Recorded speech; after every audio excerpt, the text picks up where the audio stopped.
அனைவருக்கும் வணக்கம். ஓம் அஞ்ஞானதிமிராந்தஸ்ய ஞானாஞ்சனாசலாக்கயா சக்ஷுர்முன்மிலிதம் ஏன தஸ்மை ஸ்ரீ குரவே நமः. நம ஓம் விஷ்ணுபாதாய ராதிகாயை பிரியாத்மனே ஸ்ரீ ஸ்ரீமத்பக்திவேதாந்த நாராயண இதி நாமினே. நம ஓம் விஷ்ணுபாதாய கிருஷ்ணபிரஸ்தாய பூதலே ஸ்ரீமதே பக்திவேதாந்த சுவாமின் இதி நாமினே. வாஞ்சா கல்பதருப்ய ச கிருபா சிந்துப்ய ஏவ ச பதிதானாம் பாவனேப்யோ வைஷ்ணவேப்யோ நமோ நமः.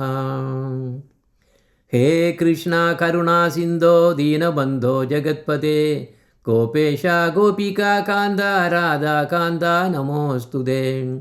தப்த காஞ்சனா கௌராங்கி ராதே பிருந்தாவனேஸ்வரி वृषभानुसुदे देवी प्रणमामि हरि प्रिये.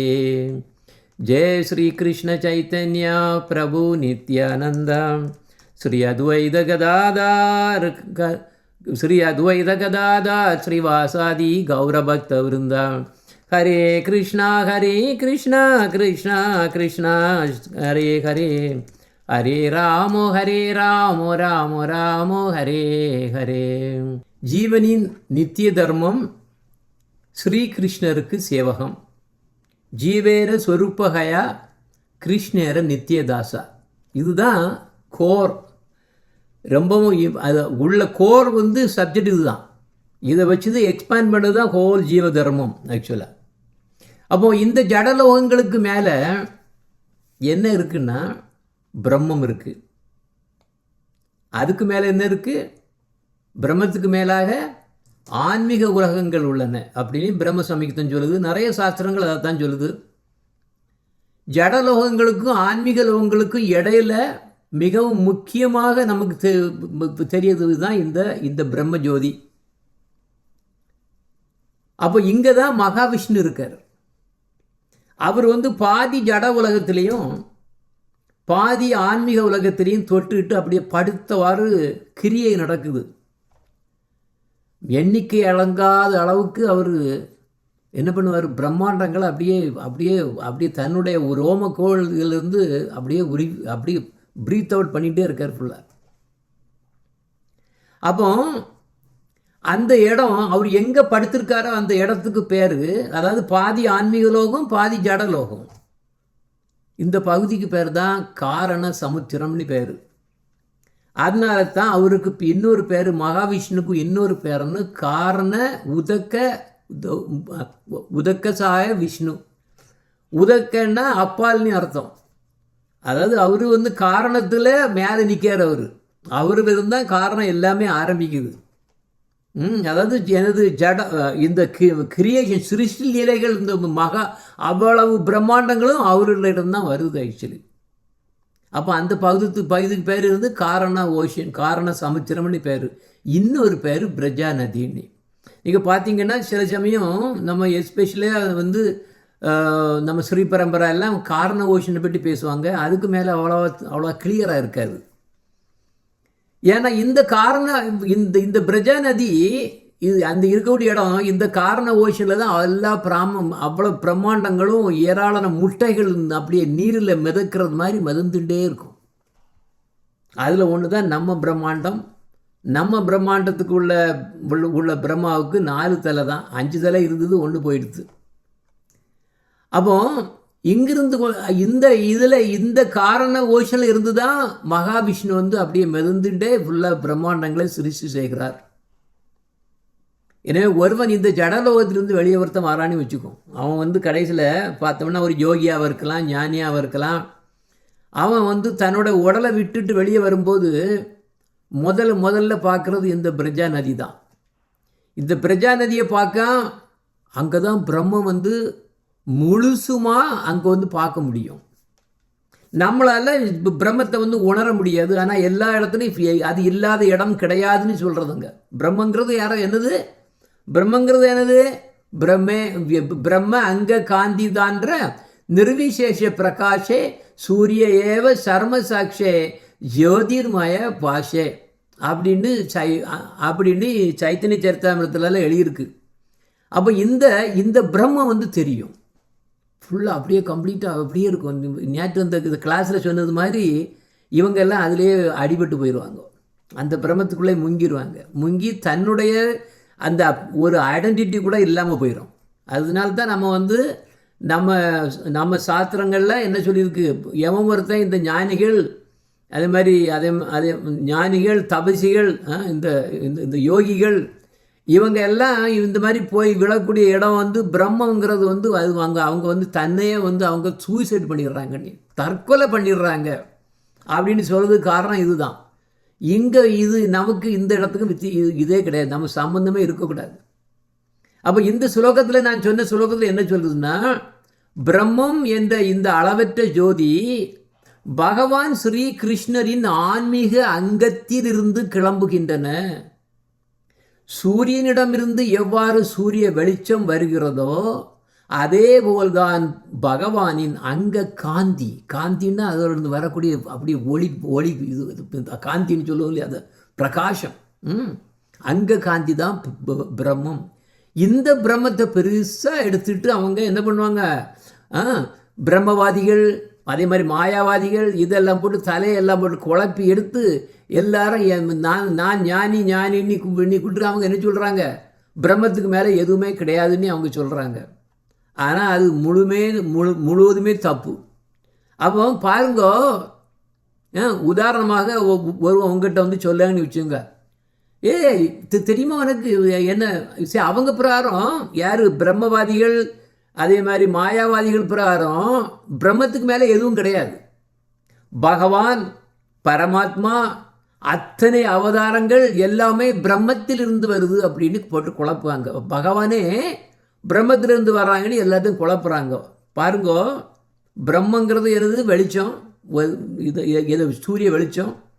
பகவான் சூரியன். பகவான் சூரியன் இல்லாமல் எப்படி சூரிய வெளிச்சம் வரும்? ஆனால் அவங்க என்ன சொல்லுவாங்க, அவங்களுடைய சாஸ்திரங்களில் அவங்களோட எப்படி சொல்கிறாங்க, சூரிய வெளிச்சம் இருந்து தான் சூரியன் வந்தது அப்படின்னு ஒருத்தன் உங்கள்கிட்ட சொன்னீங்கன்னு வச்சுக்கோ, நீங்கள் சிரிக்க மாட்டீங்களா? உடனே அது பைத்தியக்கார ஆஸ்பத்திரிக்கு போகக்கூடிய கேஸுன்னு நம்மளே தெரிஞ்சு போயிடும். இதுதான் இந்துக்களின் நிலை. இந்துக்களின் நிலை ரொம்ப பரிதாபமானது. இந்த மாதிரி சிச்சுவேஷனில் அவங்க இருக்காங்க.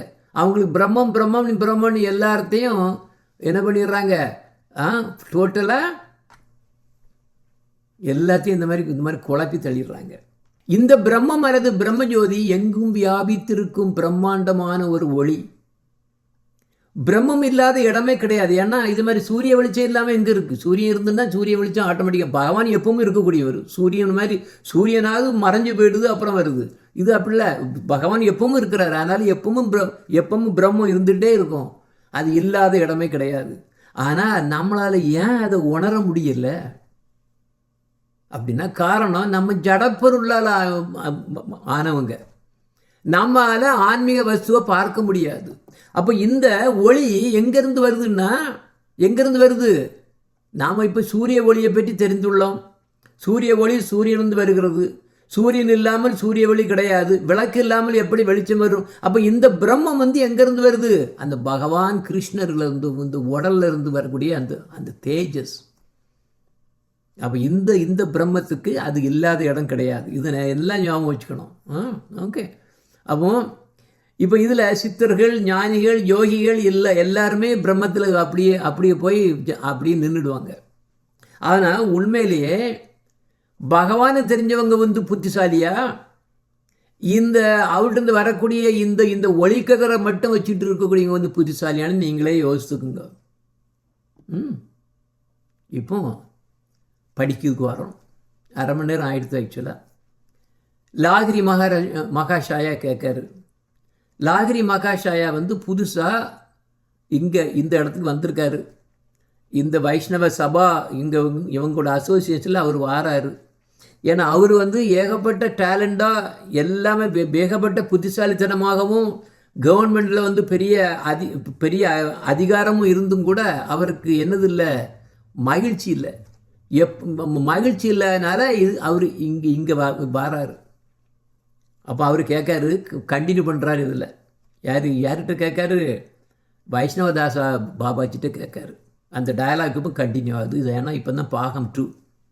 அவர் கேட்காரு, இதே கிருஷ்ணர் ஆனால் வந்து பிறக்காரு என்னெல்லாமோ செயல்கள் எல்லாம் செய்யார், அதுக்கப்புறம் தன்னுடைய உடலை விட்டு செல்கிறார். அப்படி இருக்கும்போது அவரது உருவம் எப்படி நித்தியமானது என்று தயவு செய்து கூறுங்கள். ஏன்னா பகவான் வந்து பெர்மனண்ட், அவர் நித்தியமானவர், அவருக்கு பிகினிங் கிடையாது எண்டிங் கிடையாது அப்படின்னு சொல்கிறீங்க. ஆனால் நம்ம பார்க்குறோமே, கிருஷ்ணர் வந்து பிறக்காரு, எல்லாம் பண்ணார், மகாபாரத் வாரில் எல்லாம் இப்போ பண்ணிட்டு கடைசியில் அவருக்கு வந்து அப்படியே உடலை விட்டுட்டு போயிட்டாரு அப்படின்னு கேட்டார். இந்த விஷயத்தில் நம்ம ரொம்ப கேர்ஃபுல்லாக இருக்கணும், கவனிங்க. அவர் சொல்லுவார், இது மற்றவங்களுக்கு அதாவது தெரியாத விஷயங்கள். இவங்க என்ன நினைக்கிறாங்கன்னா, ஆன்மீக விஷயங்கள் வந்து இந்த மாதிரிப்பட்ட ஜடலோக ஜீவன்களுக்கு தெரியாது. அவர் வந்து உடலை விட்டு போகிறதோ பிறக்கிறதோ இது நம்ம உடல் சம்பந்தமான விஷயமே கிடையாது. முதல்ல நமக்கு அப்படி தெரியுதே தவிர இது என்னது, இது சச்சிதானந்தமயமானது. அப்போது அவர் சொல்றார், பாபாஜி சொல்கிறாரு, ஸ்ரீகிருஷ்ணரின் ஸ்வரூபம் சச்சிதானந்தமயமானது. இங்கே பாபாஜின்னு சொல்கிறது வந்து யார்? ஆக்சுவலாக வைஷ்ணவதாசா தான். பாபாஜிங்கிறது ஒரு ஜெனரல் நேம். முழுமையான ஞானம் உள்ளது, பரிபூரணமான ஆனந்தமயமானது. அவருடைய பிறப்பு, செயல்கள், அதன் பின் உடலை விட்டு செல்லுதல், இவை அனைத்தும் ஜட உலகத்துடன் எந்த விதமான சம்பந்தமும் இல்லாதவை. அப்போ நாம் என்னத்தை பார்க்குறோம்? நிழலை தான் பார்க்குறோம். உண்மையிலே நடக்கிறத மனுஷங்களால் பார்க்க முடியாது. ஆனால் சாஸ்திரங்களில் எழுதி வைக்கிறது எப்படி மனுஷங்களுக்கு புரியணுங்கிறதுக்காக வேண்டி நம்ம அப்படி எழுதுறோன்னு தவிர நம்ம என்ன நினச்சிட்டு இருப்போம், அவருக்கும் நம்மளை மாதிரி ஒரு உடல் தான் இருந்திருக்கு, நம்ம வந்து செத்து போகிறது மாதிரி அவரும் அந்த மாதிரி விட்டுட்டு போயிருக்காருன்னு நினைக்க தோணும். இதுதான் பிரச்சனை. இதை பற்றி தான் அவர் சொல்லி இருப்போம் கம்ப்ளீட்டாக. அப்போ லாகிரி மகாஷாயா திருப்பி கேட்காரு, அப்படின்னா ஏன் மகாபாரதத்துலேயும் அப்படின்னா இதில் மகாபாரதத்துலலாம் இவ்வளவுக்கு இப்படி எழுதி வச்சுருக்க, நம்ம ஒரு சாதாரண மனுஷன் மாதிரி தானே அப்படி இருக்கும், அந்த அந்த அந்த மாதிரி இருந்திருப்பார், அவருக்கு நம்மளை மாதிரி தானே ஒரு உடலப்பம் கிடச்சிருக்கும் அப்படின்னு லாகிரி மகாஷாயாவோட எண்ணம் அப்படி போயிட்டுருக்க வச்சு தான் அதை தான் கேட்காரு. அப்போ அதுக்கு தான் பாபாஜி சொல்லி கொடுக்காரு, சாஸ்திரங்களிலிருந்து இந்த கிரகிக்கும் சுத்த பக்தர்கள் மட்டும்தான் மகாபாரதம் போன்ற சாஸ்திரங்கள்லேருந்து உண்மையை அறிய முடியும்.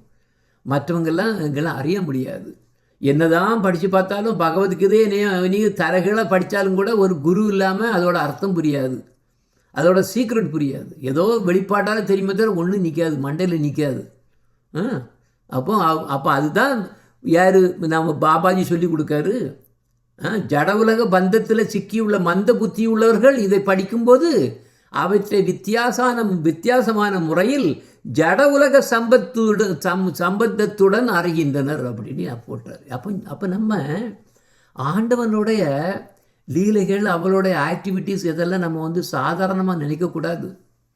அந்த மாதிரி சாதாரணமாக யார் நினைப்பா? சாதாரண மக்கள் தான் நினைப்பாங்க. அப்போ ஆன்மீக விஷயங்கள் நமக்கு தெரியாது. இப்போ இதே பாருங்கோ, இந்த லோகம் நம்ம இருக்கிறோம், இந்த லோகத்தில் இதே நேரத்தில் எத்தனையோ லோகங்கள் இது அப்படியே இன்டர்விண்ட் ஆகிட்டே இருக்குது. கம்ப்ளீட்டாக 14 லோகங்களும் அப்படியே இன்டர்விண்டாக இருக்குது. இதே இடத்துல பார்த்தீங்கன்னா என்ன இருக்குது? பூர்லோகா, புவர்லோகா, சுவர்லோகா, அது எல்லாம் இருக்குது. ஆனால் டிஃப்ரெண்ட் டைமென்ஷன். நமக்கு இந்த விசிபிள் ஸ்பெக்ட்ரம் மட்டும்தான் நமக்கு தெரியுதே தவிர அந்த பக்கம் உள்ளது வந்து இந்த பக்கம் தெரியாது, அந்த பக்கம் தெரியாது. ஸ்பெக்ட்ரத்து நமக்கு தெரியாது, நமக்கு ஃபீல் பண்ண முடியாது. அப்போ இதில் நாம் நினச்சிட்டு இருக்கோம், நமக்கு எல்லாம் புரியுது, எல்லாம் தெரியும்னு நினச்சிட்டு இருக்கோம். ஆக்சுவலாக நமக்கு ஒன்றுமே கிடையாது, நத்திங். நமக்கு கேட்கக்கூடிய சவுண்டில் கூட நீங்கள் பார்த்தீங்கன்னா 20 ஹெர்ட்ஸ்லேருந்து 20,000 ஹெர்ட்ஸ் வரைக்கும் தான் நம்ம வந்து ஆக்சுவலி 20,000 ஹெர்ட்ஸ் தான், அது வரைக்கும் தான் நம்ம வந்து கேட்க முடியும். ஆனால் அந்த ஸ்பெக்ட்ரம் வந்து அந்த அந்த என்ன ஒலி அலைகளோட ஸ்பெக்ட்ரம் பார்த்தோம்னா ரொம்ப பெருசு. இதில் ஒரு சின்ன ஒரு அளவில் அவ்வளோதான் நாம் கேட்குது. நல்லா ஞாபகப்படுத்தி பாருங்கோ. நம்ம இது இன்னைக்கு முக்கியமாக நம்ம தலையில் போட வேண்டிய ஒன்று என்னென்னா இதுதான். நாம் நினச்சிட்டு இருக்கோம் நாம் எல்லாம் நமக்கு தெரிஞ்சிட்டு இருக்கு. நீ ஆக்சுவலாக உண்மையிலே கிடையாது. கோடி கணக்கில் கூட அதில் ஒரு பாகம் கூட நமக்கு தெரியாது. இவ்வளோதான் நம்ம பார்த்துக்கிட்டு இருக்கோம். ஸோ அதனால் இதில் என்ன வருதுன்னா, ஆண்டவனுடைய செயல்கள் எல்லாம் நம்ம வந்து அறிய முடியாது. நமக்கு அப்படி தெரியுது, ஏதோ அவர் வராரு, பிறக்காரு, ஏதோ வேலைகள் பண்ணுறாரு, அப்படியே போயிடுறாரு. அப்போ நம்ம உடல் மாதிரியும் நாம் பிறக்கிற மாதிரியும் நாம் நினைக்கக்கூடாது. அவர் அவர் பகவான். அவர் எங்கே வரணுங்கிறது அவர் வந்து எங்கே பிறக்கணும், என்ன வித மாதிரி லீலைகள் பண்ணணும், அது எல்லாம் அவர் எல்லாம் பிளான் பண்ணி பண்ணார். அது ஆன்மீகம். அது ஜடம் இல்லை. நம்மளை மாதிரி ஜட உடம்பு கிடையாது அவருக்கு. புரியுதா? இப்போ நாம் நினச்சி பாருங்கோ, நீங்கள் உண்மையிலே எனக்கு அம்மா இந்த இந்தியாவில் இந்த ஸ்டேட்டில் திருநெல்வேலியில் இந்த வீட்டில் இந்த அப்பா அம்மாவுக்கு நான் வந்து பிறக்கணும் நீங்கள் வந்து பிளான் பண்ணியிருந்தீங்களா? அது உங்கள் பிளான் இல்லை, இது திணிக்கப்பட்ட பிளான். கர்மத்தில் நீங்கள் மாட்டிருக்கீங்க. கர்ம விளைவுகள் வந்து திணிக்குது. நமக்கு கிடையாது, பவரம் கிடையாது, ஒன்றும் கிடையாது. ஆனால் ஆண்டவனை அப்படி நினைக்கக்கூடாது நம்ம. அதனால் அப்போ இதை வந்து சாதாரண மக்கள் வந்து வித்தியாசமான முறையில் ஜட உலக சம்பத்தத்துடன் தான் அவங்க எல்லாத்தையும் கிரகிக்கிறாங்க. அவங்க மண்டை அவ்வளோதான். எனவே அப்புறம் சொல்லுற லாகிரி திருப்பி கேட்கறது. ஆனால் ஒருவன் வந்து ஸ்ரீகிருஷ்ணனோட சொரூபத்தை தன் இதயத்தில் தியானிக்கும் போது அவரது சொரூபம் ஆகாயம், காலம் போன்றவற்றால் கட்டுப்பட்டதாக அல்லவா உள்ளது. நம்மோடு ஆண்டவனை அப்படியே கிருஷ்ணன். ஏன்னா இவர் லாகிரி மகாஷாய் வந்து ஒரு நியோஃபைட் வைஷ்ணவர். இப்போ தான் அவர் வைஷ்ணவத்துக்கு வராரு. அதனால் நிறைய கொஸ்டின்ஸ் எல்லாம் கேட்குறாரு. அப்போ எப்படி ஒருவன் இவற்றை கடந்து கிருஷ்ணரின் உண்மையான சொரூபத்தில் மனத்தில் கொண்டு வர முடியும் அப்படின்னு கேட்குறாரு. ஏன்னா நம்ம இந்த உலகத்தில் என்ன இருக்குது? சொரூபம் நம்ம பார்க்குறோம், சொரூபத்தை பார்க்குறோம், ஆகாயம், அப்புறம் காலம். இந்த மூணுலையும் கட்டுப்பட்டு தானே நாம் இருக்கோம். அப்போ நம்ம கிருஷ்ணரோடைய அந்த ஞாபகத்தை கொண்டு வந்து மனசில் நிறுத்தினோம்னாலும் கூட அப்போ அது இதில் தானே கட்டுப்பட்டு தானே இருக்கணும். சொரூபம், ஆகாயம், காலம் அப்படின்னு கேட்காரு. அதுக்கு பாபாஜி சொல்லாரு, தியானம்ங்கிறது ஒரு நம்முடைய மனத்தோட ஒரு செயல். நம் மனம் வந்து சின்மயத்தில், அதாவது ஆன்மீகத்தில் பக்குவப்படுத்தப்படவில்லை என்றால் அந்த மனத்தினால ஆன்மீக சொரூபத்தை உணர முடியாது. நிறைய பேர் நினச்சி பார்ப்பாங்க, கிருஷ்ணா கிருஷ்ணா கிருஷ்ணா நினச்சி பார்ப்பாங்க. எங்கே வருது, எங்கே இந்த நினைவு வருதுன்னா மனத்தில் வருது. அப்போ அந்த மனம் வந்து ஆன்மீக டச்சு இல்லைன்னு வச்சுக்குவோம். அது ஆன்மீக மயமாக ஆகலைன்னா அந்த கிருஷ்ணரை ஒன்றும் பார்க்க முடியாது. அது வேகாக இருக்கும். அப்போ பக்தியினால் மட்டும்தான் நான் மனத்தை வந்து சிறிதாக ஆன்மீகத்துக்கு கொண்டு வர முடியும். பக்தி பண்ணால் மட்டும்தான் அந்த மனம் வந்து கிளியராகி கடைசியில் நம்ம வந்து ஒரு நிலைக்கு வரும்போது எப்படி வரும்? கிருஷ்ணர் அப்படி நினைக்கும் போது தியானத்தில் அப்படி வந்து நிற்பார் அவர். அது வரைக்கும் சும்மா வேகாக தான் இருக்கும். அப்போ அதை தவிர சொல்லுவார், ஆன்மீக சொரூபத்தை உணரணும்னா என்ன, நம்ம மனம் வந்து சின்மயமாகணும். அதுதான் தான் பஜனானந்திகளான வைஷ்ணவர்கள் ஸ்ரீகிருஷ்ணரின் புனித நாமங்களை ஜபிக்கும் போது அவர்களது மனம் எப்படி இருக்கும்?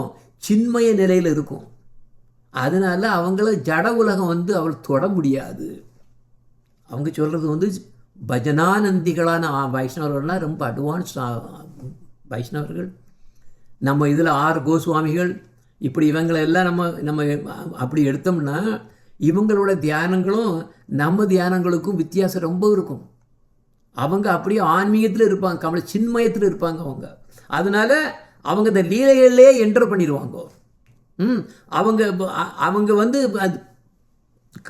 கிருஷ்ணரை லீலைகளை அப்படி நினைக்கும்போது அப்படியே லீலைகள் அப்படியே நிற்கும், ஃபுல்லாக ஃப்ரெண்டில் நிற்கும். அதுள்ள அவங்க என்டர் பண்ணலாம். அவ்வளோ தூரத்துக்கு அவங்க பவர்ஃபுல்லாக இருப்பாங்க.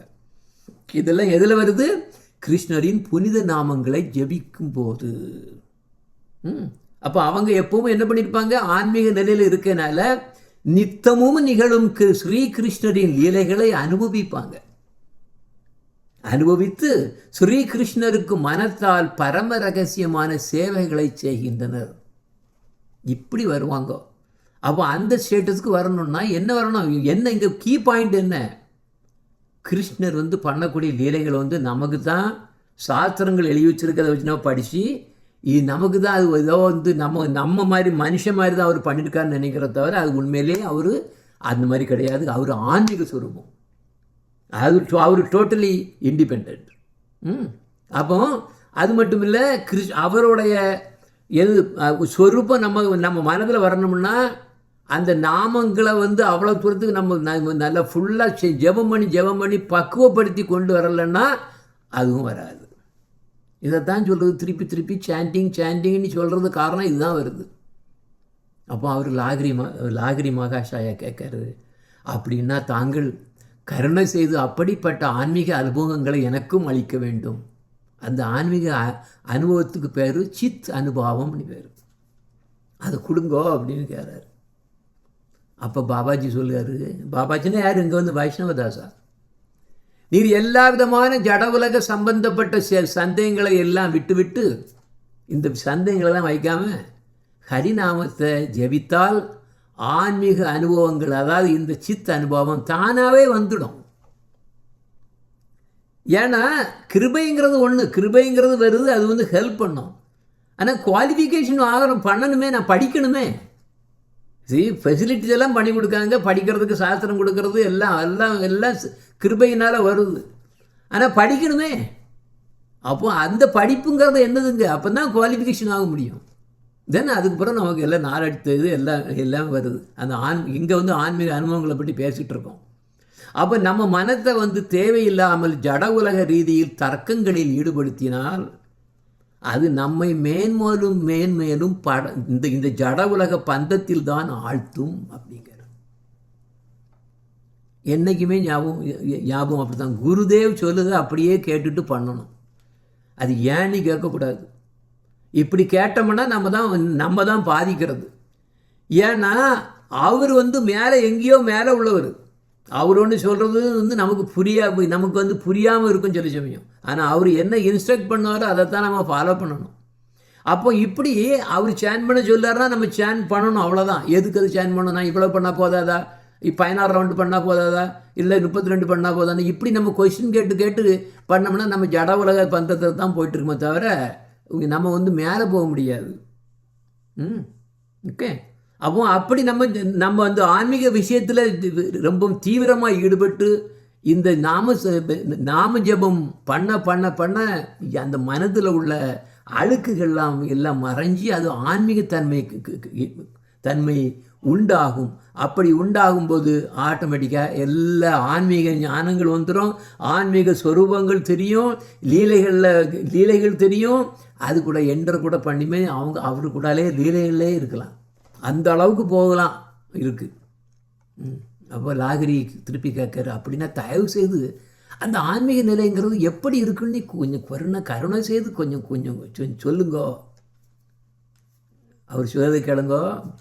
அவர் சொல்லாரு, பாபாஜி சொல்லாரு, அந்த ஆன்மீக உண்மை நிலையை வார்த்தைகளால் விவரிக்கும் போது நம் மனம் அதை உணர முடியாமல் அசைவற்று நிற்குமே தவிர அதனால் அதை உணர முடியாது. முடிஞ்சு போச்சு. அந்த ஆன்மீக நிலைங்கிறது நம்ம சாதாரண மனத்தினால உணர முடியாது. ஆன்மீக தன்மை நம்ம மனதுக்கு கிடைச்சிருந்துச்சுன்னா அந்த ஆன்மீக உண்மையை இது பண்ண முடியும், இல்லைன்னா முடியாது. அப்படியே நிற்கும், ஸ்தம்பித்து நிற்கும்.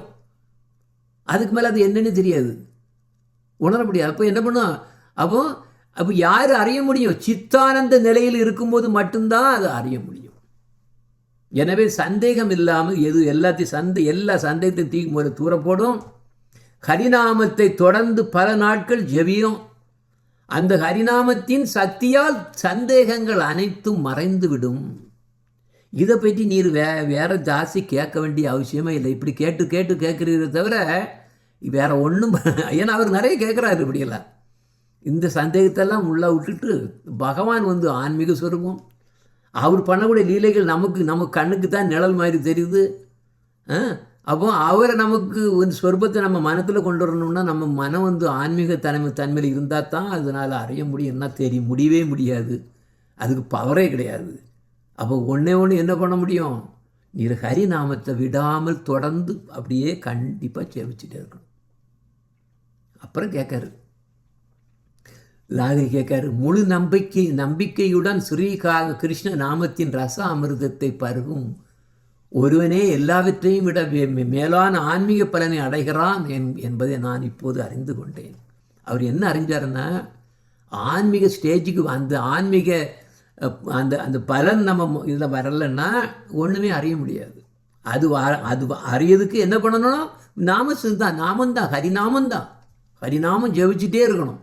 ஆனால் எப்படி ஜெபிக்கணும்? சுத்தமாக உட்காந்து கம்ப்ளீட்டாக நம்ம ஃபுல் மனத்தை கொடுத்து ஜெபிக்கணும். இல்லைன்னா அதுக்கு பிரயோஜனம் அவ்வளோ கிடையாது. எனவே சம்பந்த ஞானத்தை பற்றி நான் அறிந்த பிறகு நான் ஹரிநாமத்தை ஜெபிக்க போகிறேன். அதனால் எனக்கு தயவு செய்து சம்பந்த ஞானத்தை தயவு செய்து எனக்கு சொல்லிக் கொடுங்க அப்படின்னு கேட்குறாரு. முதல்ல இது சம்பந்த ஞானத்தை பற்றி கொடுங்க. சம்பந்த ஞானத்தை பற்றி இப்பவும் கேட்டோம், போன வாரமும் கேட்டோம். அப்போ இன்றைக்கும் கூட கொஞ்சம் அதை பற்றி பேசணும். இன்றைக்கி கொஞ்சம் டீட்டெயிலாக உள்ளே போகணும். அப்போ ஏன்னா இங்கே யாரெல்லாம் இருக்காங்க? பகவான் இருக்கார். அந்த பகவான் பிரபு தத்துவம். ஜீவன் இருக்கு, அது அதீன தத்துவம். அப்புறம் ஜகத் இருக்கு, இது மாயா தத்துவம். புரியுதா? இது முன்னால் பார்த்த ஸ்லைட் தான். இப்போ கொஞ்சம் சம்பந்த ஞானம்னா என்னன்னா, ஒவ்வொரு வைஷ்ணவனும் கண்டிப்பாக அறிந்திருக்க வேண்டியது இந்த சம்பந்த ஞானம் முக்கியம். இந்த சம்பந்த ஞானத்தை கொடுக்கறது தான் இந்த காயத்ரி மந்திரங்கள், குருதேவ் கொடுக்கக்கூடிய காயத்ரி மந்திரங்கள் எல்லாம் இந்த சம்பந்த ஞானத்தினால அவரை போய் பிடிக்கிறது, கிருஷ்ணாவை பிடிக்கிறது. சம்பந்தம் இல்லாமல் எப்படி ஒருத்தரை கூப்பிட முடியும்? நீ ஒருத்தர் நீ எனக்கு மாமா அப்படின்னு சொன்னோம்னா மாமான்னு கூப்பிடலாம். அவர் மாமாவா, யாரா, தாத்தாவா, இல்லை இதா இல்லை யாருன்னே தெரியலன்னு வச்சுக்கோ, எப்படி கூப்பிட முடியும்? அதான் அந்த சம்பந்தம் ரொம்ப முக்கியம். சம்பந்த ஞானம் இல்லாதவன் ஒருத்தன் வைஷ்ணவா இருக்கவே முடியாது. அப்போ அந்த சம்பந்தம் பாருங்க, சம்பந்தம் நிறைய வயத்தில் போகலாம். அதில் முதல்ல பகவானுக்கும் ஜீவனுக்கும் என்ன சம்பந்தம்? பகவானுக்கும் மாயைக்கும் ஜட ஜகத்துக்கும் என்ன சம்பந்தம்? அதே மாதிரி ஜீவனுக்கும் ஜட ஜகத்துக்கும் என்ன சம்பந்தங்கிறது ஒன்று. இன்னொன்று, பகவானுக்கும் சம்பந்தம் இருக்கா? பகவான் ஒன்றுங்கிறதுனால அங்கே பிரச்சனை கிடையாது. ஜீவனுக்கும் சம்பந்தம் இருக்கா? ஒரு ஜீவனுக்கும் இன்னொரு ஜீவனுக்கும் என்ன சம்பந்தம்? பாருங்க, எவ்வளவு டீப்பாக போயின்னு பாருங்க. ஜட ஜெகத்தில் உள்ள ஒவ்வொரு எலமெண்ட்டுக்கும் இன்னொரு எலமெண்ட் வித்தியாசம் இருக்கா? இதெல்லாம் தெரியணும். முதல்ல பரம ஈஸ்வரருக்கும் ஜீவன்களுக்கும் உள்ள தொடர்பு என்ன? பகவான் அவர் தான் சோல்ஸ், மூலம் அவர் தான். அவர்கிட்ட இருந்து தான் ஜீவன்கள் உண்டானது. பகவான் ஸ்வயம், அவருக்கு ஆதியும் கிடையாது, அந்தமும் கிடையாது, அவர் இல்லாத டைமும் கிடையாது. ஆனால் அதே சமயத்திலிருந்து அவரிடம் இருந்து வந்த சக்தியிலிருந்து தடஸ்த சக்தியிலிருந்து வரக்கூடியவங்கள் தான் ஜீவன்கள். இந்த ஜீவன்கள் எப்படி ஈஸ்வரனுக்கு கட்டுப்பட்டவர்கள். கொஞ்சம் சுதந்திரம் இருக்குது, ஜீவனுக்கு சுதந்திரம் இருக்குது. நீ போய் டக்குனி ஒரு துப்பாக்கி எடுத்துகிட்டு போய் ஒருத்தரை சுட்டாம்னா அது உனக்கு சுதந்திரம். நீ அதோட கர்ம பலனில் நீ மாட்ட போகிற. அதை பரமேஸ்வரர் தடுக்க மாட்டார். ஏன்னா உனக்கிட்ட கொடுத்துருக்காரு அந்த அந்த ஒரு சுதந்திரத்தை உனக்கிட்ட கொடுத்துருக்காரு.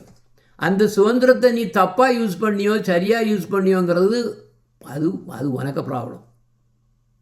புரியுதா? அப்போ கொஞ்சம் என்ன இருக்குது, அதுக்கு இண்டிபெண்டன்ஸ் இருக்குது, சுதந்திரம் இருக்குது. ஆனால் முழு சுதந்திரம் கிடையாது. ஏன் முழு சுதந்திரம் கிடையாது? நம்ம அவுட்டிருந்து வந்தவர், அவர் தான் நமக்கு மேலே இருக்கிறது அவர் தான். பரம ஈஸ்வர் தான், பகவான் தான் கம்ப்ளீட்டாக நம்மளை எல்லாம் கண்ட்ரோல் பண்ணது அவர் தான் கண்ட்ரோல் பண்ணார். அப்போ ஜீவனுக்கு கொஞ்சம் அல்பத்தனமான சுதந்திரம் இருக்குது, ஆனால் முழு சுதந்திரம் கிடையாது. ஏன்னா நம்ம பகவானுக்கு கட்டுப்பட்டவர். நான் இப்போ சொன்னோம் இல்லையா, இப்போ நாம் இந்த உலகத்தில் இந்த நேரத்தில் இந்த ஊரில், திருநெல்வேலியில் ஊரில் இந்த ஒரு குடும்பத்தில் பிறக்கணும்னு நாம் ஏதாவது பிளான் பண்ணோமா? இது அவரோட பிளான், அவருடைய கர்மா உடைய அந்த அந்த அந்த செட்டப்பிலான பண்ணக்கூடிய பிளான். அது அவரோட சொந்தம், அது பகவானோட உடைய உடைய கண்ட்ரோல். அவருடைய கண்ட்ரோலில் தான் நம்ம ஜீவன் இங்கங்கே இப்படி போயிட்டுருக்கு. அப்போ ஒரு வகையில் ஜீவனுக்கு கொஞ்சம் சுதந்திரம் இருக்குது, ஆனால் அது அல்ப சுதந்திரம். உண்மையிலேயே பகவான் தான் சுதந்திரம், அவருக்கு நாம் ஜீவன் யார்? அடிமை. இதைத்தான் அந்த ஜீவேர ஸ்வரூபகையா கிருஷ்ணேர நித்தியதாசாங்கிறது பாருங்க. இதுதான் இந்த சம்பந்தம். புரியுதா? இப்போ ஜீவனாச்சா. இனி ஒரு ஜீவனையும் இன்னொரு பகவானையும் எடுக்க முடியாது. ஏன்னா பகவான் ஒன்று. அதனால் அங்கே பகவான் இந்த செல்ஃப் என்க்ளூசிவ் எடுக்க முடியாது. அந்த க்ளோஷர், மேத்தமேட்டிக்ஸில் க்ளோஷர் அப்படிம்பாங்க, அது எடுக்க முடியாது. ஜீவனில் எடுக்கலாம், இந்த க்ளோஷர் வரும். ஏன் வரும்? ஒரு ஜீவனுக்கும் இன்னொரு ஜீவனுக்கும் வித்தியாசம் உண்டா இல்லையான்னு. இதுதான் அதீன தத்துவம். அப்போ இந்த அதீன தத்துவத்தில் பார்க்கணும்னா ஒவ்வொரு ஜீவனும் தனி. நீ ஒரு ஜீவனை போய் குத்துனீன்னா அடுத்த ஜீவனுக்கு வழி வர்றது கிடையாது. இந்த ஜீவன் வேறு. ஆனால் மாயாவாதிகள் எல்லாம் ஒன்றுன்றவாங்க, அவங்களுக்கு சாம்பார். ஆனால் உண்மையான தத்துவம் அப்படி கிடையாது. ஜீவன்கள் ஒரு ஜீவனுக்கும் இன்னொரு ஜீவனுக்கும் வித்தியாசம் உண்டு, அவங்க தனி. அது மட்டும் இல்லை, அதனுடைய சொரூபங்களும் தனி. எப்படி பகவான் ஒரு ஜீவனை சிருஷ்டி பண்ணாரோ, சிருஷ்டினா காலத்துக்கு அப்பால் உள்ளது நடந்த விஷயம் இது. எப்படி அவர் பண்ணியிருக்காரோ அதை பற்றி தான் அதே மாதிரி தான் அது பிஹேவ் பண்ணும். அதை விட்டு அப்போ பார்த்தீங்கன்னா பகவான்கிட்ட தானே எல்லாமே நம்ம டிபெண்ட் ஆகிட்டு இருக்கோம். அவர் தானே கண்ட்ரோல் நமக்கு. அவர் அப்படி ஒவ்வொரு ஜீவனும் ஒவ்வொரு மாதிரி பண்ணி வச்சுருக்காரு. பாருங்கோ, ஒரு ஜீவனோட பாருங்க, ஒரு முகத்தை பாருங்கோ, முகத்தை எடுத்து இன்னொருத்தர் ஜீவனோட முகத்தை பாருங்கோ, வித்தியாசம். கைரேகை எடுத்துக்குங்கோ, வித்தியாசம். அவங்களோட பிஹேவியர் பாருங்க. ஒரே வீட்டில் ட்வினாக பிறந்தாலும் கூட அதுக்குள்ள வித்தியாசம் இருக்கும். அப்போ எல்லா ஜீவன்களும் தனித்தனியாக இண்டிபெண்ட், தனித்தனியாக அவங்களுக்கு வித்தியாசங்கள் இருக்குது.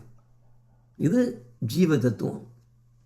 அப்போ ஜீவ தத்துவத்தில் இன்னொன்று என்னென்னா, யாருக்கு இவர் யாருக்கு ஜீவன்கள் யாருக்கு அடிமை? பகவானோட அடிமை. அந்த தான் சம்பந்தம். ஜீவேர ஸ்வரூபகையா கிருஷ்ணர நித்தியதாசா. சரியா? ஆச்சா? இப்போ இனிமே பகவானுக்கும் ஜீவனுக்கும் உள்ளதை பார்த்தியாச்சு. இனி ஜீவனுக்கும் ஜட ஜகத்துக்குள்ளதை பார்ப்போம்.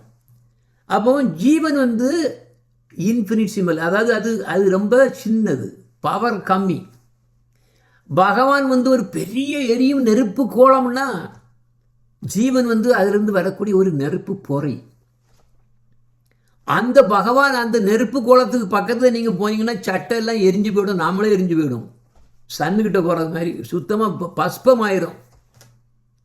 ஆனால் அதே சமயத்தில் அந்த சன்லேருந்து வரக்கூடிய ஒரு சூரிய வெளிச்சம், அதுக்கும் பவர் இருக்குது. நீங்கள் ஒரு லென்ஸை வச்சு பண்ணிங்கன்னா, லென்ஸை வச்சு அப்படியே ஃபோக்கஸ் பண்ணிங்கன்னா என்னாகும்? அப்படி போட்டு ஒரு சின்ன பேப்பரை போட்டோம்னா எரியும்.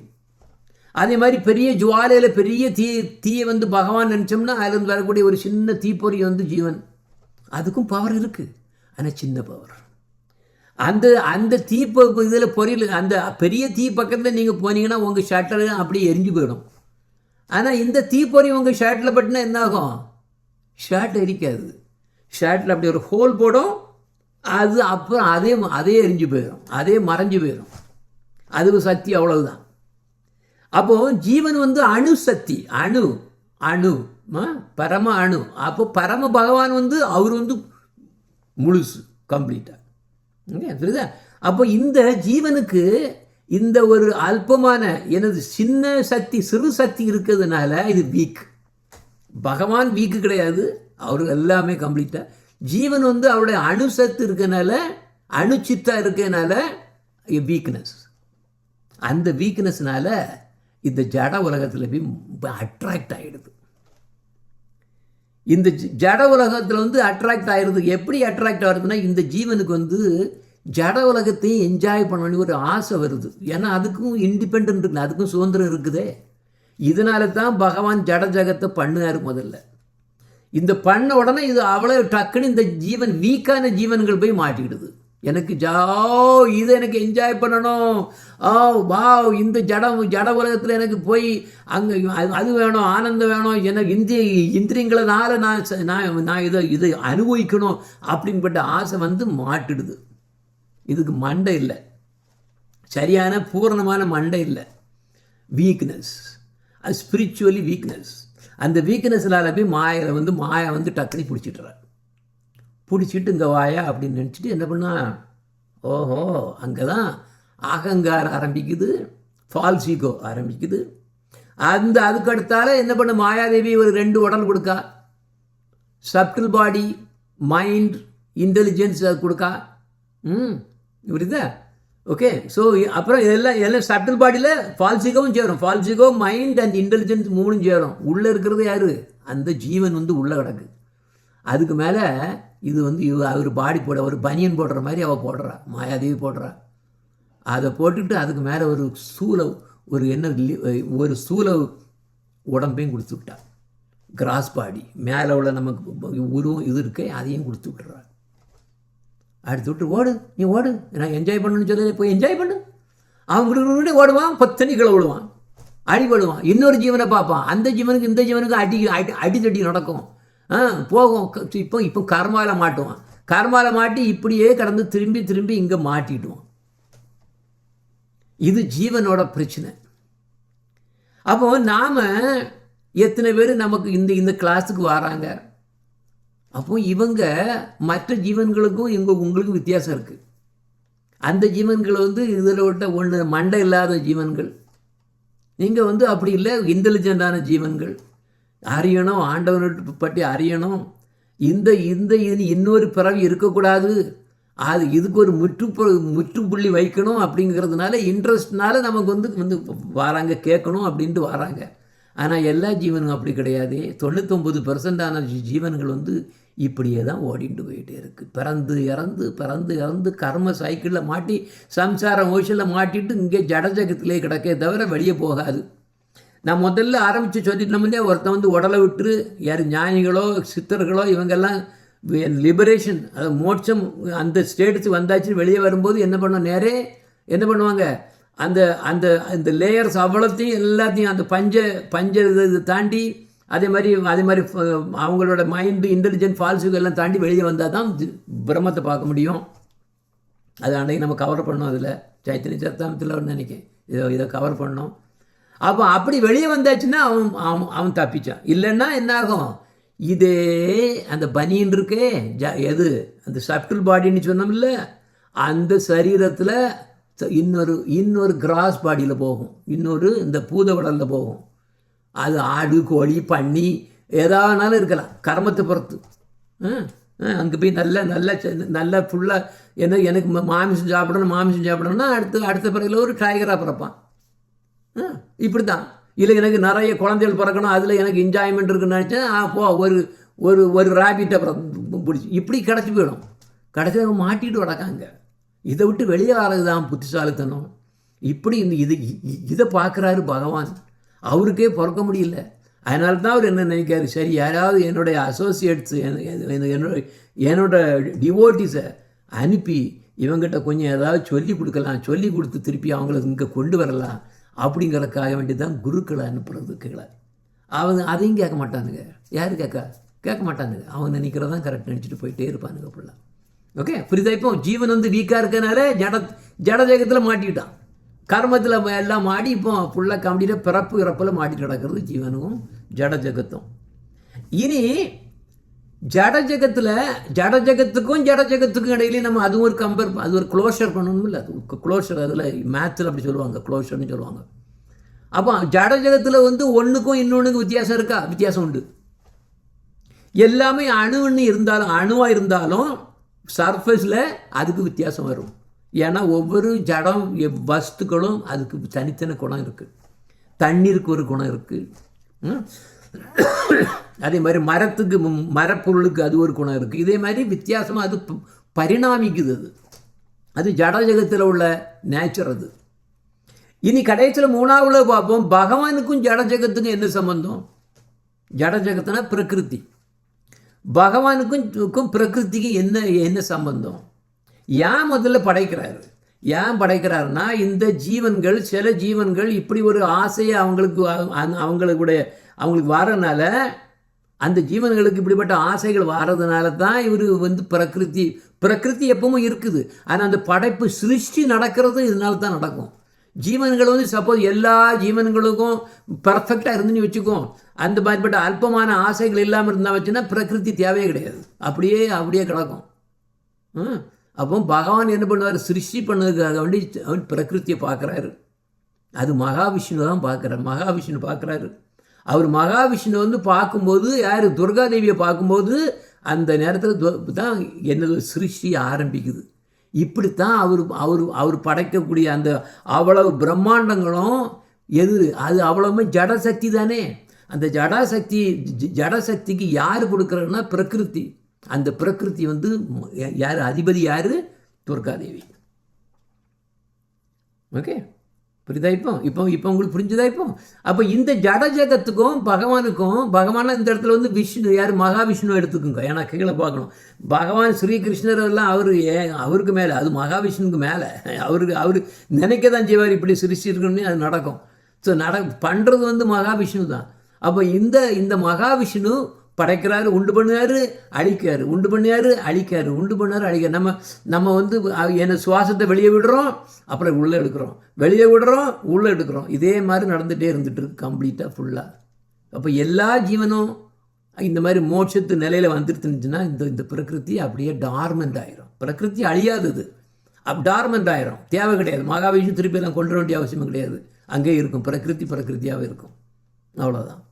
ஓகே, இனி லாகிரி கேட்காரு, தயவுசெய்து எனக்கு ஜீவ தத்துவத்தை பற்றி கொஞ்சம் கூறுங்கள் அப்படின்னு கேட்காரு. அதுக்கு அவர் சொல்கிறாரு, ஸ்ரீகிருஷ்ணருக்கு எண்ணற்ற சக்திகள் உண்டு. அதில் ஒன்று தான் ஆன்மீக உலகத்துக்கும் ஜட உலகத்துக்கும் இடையில் இருக்கக்கூடிய தடஸ்த சக்தின்னு பேர். கிருஷ்ணருக்கு 3 சக்தி. என்னெல்லாம்? அந்தரங்க சக்தி. அந்தரங்க சக்தினா அவருடைய ஒரிஜினல் எக்ஸ்பான்ஷன். விஷ்ணுக்கள், நாராயணர், இவங்க எல்லாம் அதுலேருந்து வரக்கூடிய எக்ஸ்பான்ஷன் தான். கிருஷ்ணரோட எக்ஸ்பான்ஷன் தான் எல்லாமே வரும். அவதாரங்கள், இது எல்லாமே அவருடைய அந்தரங்க சக்தியிலிருந்து வரக்கூடியவங்க. அவங்களாம் அவதாரங்கள். இனி இடையில அந்த பக்கம் பிரகிருத்தியை பற்றி பார்த்தோம். அந்த பிரகிருத்திங்கிறது ஜட உலகம். இந்த ஜட உலகத்துக்கு அதுக்கு பேர் பகிரங்க சக்தின்னு பேர். பகிரங்க சக்தின்னா ஜடசக்தின்னு அர்த்தம். இதில் 2 இடையில ஒன்று இருக்குது, தடஸ்தன்னா 2 கட்டு இடையிலன்னு அர்த்தம். நீங்கள் பாருங்க, கடலில் போய் பார்த்தீங்கன்னா கடலுக்கு உள்ள கடல் இருக்குது, வெளியே பீச் இருக்குது, சாண்ட் இருக்குது. ஆனால் அந்த இடையில 2 இடையில ஒரு பாகம் இருக்கும், ஒரு சின்ன இடம் இருக்கும். அந்த இடத்துல தண்ணியும் வரும், இதுவும் தரையும் வரும். தண்ணி வரும் போயிடும், தண்ணி வரும் போயிடும், தண்ணி வரும் போயிடும். அப்போ இது சில சமயம் தண்ணியாக இருக்குது, சில சமயம் நிலமாக இருக்குது. இப்படி மாறி மாறி போயிட்டே இருக்குது. இப்படி ஒரு இடையில ஒரு சக்தி இருக்குது அவருக்கு. அந்த சக்தியை பேர் தான் தடஸ்த சக்தின்னு பேர். இந்த தடஸ்த சக்தியிலேருந்து வரக்கூடியது தான் ஜீவன்கள். அப்போ ஜீவன்கள் இந்த தடஸ்த சக்தியிலிருந்து உண்டாகின்றன. அப்போ இதில் என்ன பண்ணுவாங்க? இந்த ஜீவன்கள் ஆக்சுவலாக 2 விதமாக இருக்குது. ஒன்று சித்து ஜகத்துங்கக்கூடிய ஆன்மீக உலகத்துக்கு போயிடும், மேலே போயிடும். ஜட ஜகத்துங்கக்கூடிய நான் சொன்னேன் இப்போ ஜடசக்தி, ஜட ஜகத்து கீழே மாயாதேவி, கீழே பிரகிருதி, இங்கே கீழே வரும். ஸோ சிலது மேலே போகுது, சிலது கீழே வருது. அது அவங்களுடைய இஷ்டம்னு வச்சுக்கலாம். இதுதான் ஜீவதத்துவம். அப்போது ஜீவன்கள் இயற்கையாகவே சிருஷ்டிக்கப்பட்டதுனால ஒவ்வொரு ஜீவனும் என்னன்னு சொன்னேன்? சித் பரம அணு. சித் பரம அணுன்னா பரமனா, ஏன்னா அது பிகினிங் கிடையாது, எண்டிங் கிடையாது. ஜீவாத்மா திடீர்னு முன்ன இல்லாமல் இருந்தது, அதுக்கப்புறம் இனி அழிஞ்சு போயிடும் அப்படின்னு ஒன்றும் கிடையாது. கிருஷ்ணருக்கு என்ன வயசோ அதே மாதிரி ஒவ்வொரு ஜீவனுக்கும் அதே வயசு தான். ஏன்னா கிருஷ்ணருக்கு பிறப்பும் கிடையாது, இறப்பும் கிடையாது, பிகினிங் கிடையாது, எண்டிங் கிடையாது. அதே மாதிரி ஜீவனுக்கும் பிகினிங் கிடையாது, எண்டிங் கிடையாது. அவருக்கு எவ்வளோ வயசு, அதே மாதிரி தான் நமக்கும் ஜீவனுக்கும் வயசு. அதே நேரத்தில் தான் தோன்றணும். அப்போ ஏன்னா அங்கே காலம் கிடையாது. அப்போ இதில் இன்னும் பாருங்க, ஆனால் எல்லா ஜீவனும் தன் உணர்வு பெற்ற ஆன்மீக வஸ்துக்கள். அது ஆன்மீக வஸ்து, அது ஜடத்தில் கிடையாது. ஜடத்தில் மாட்டுதே தவிர, அதோடைய ஆசையினால் போய் ஜடத்தில் போய் மாட்டுதே தவிர, மாட்டி இந்த மாதிரி ஜட இந்த மாதிரி உடல்களை எல்லாம் கொண்டு இப்படி வாழுதே தவிர, அது உண்மையிலே ஜீவன் எனது சித் பரம அணு. அப்போ அதோட சிற்றளவு காரணத்தினால தான் லகுவாக ஜட உலகத்தினால கவரப்படுகின்றன. அப்போ இந்த ஜீவன்கள் சிறிது அதிகமாக கொஞ்சம் ஆன்மீக சக்தி பெற்றாலே போதும். வேறு ஒன்றுமில்லை, ஹரிநாம சங்கீர்த்தன் பண்ணணும்னு சொல்கிறோமில்ல. அப்போ ஹரிநாம சங்கீர்த்தம் பண்ணும்போது என்ன ஆகுதுன்னா, இந்த ஜட உலக தொடர்பு விடும். ஒருத்தனுக்கு ஹரிநாம சங்கீர்த்தம் உண்மையிலே பண்ணுறான்னா என்ன டெஸ்ட்டு? ஃபேமிலியில் கம்ப்ளீட்டாக என்ன ஆகும்? டிட்டாச்மெண்ட் ஆகிரும்.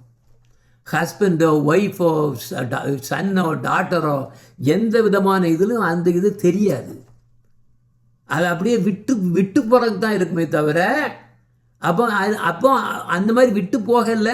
எனக்கு இன்னமும் நித்த நாங்கள் எனக்கு அவட்ட பேசணும், அவட்ட பேசணும், சன்னிட்ட பேசணும், இப்படி பேசணும்னு சொன்னோம்னா அப்போ உனக்கு மகாமந்திரம் ஒர்க் பண்ணலைன்னு அர்த்தம்.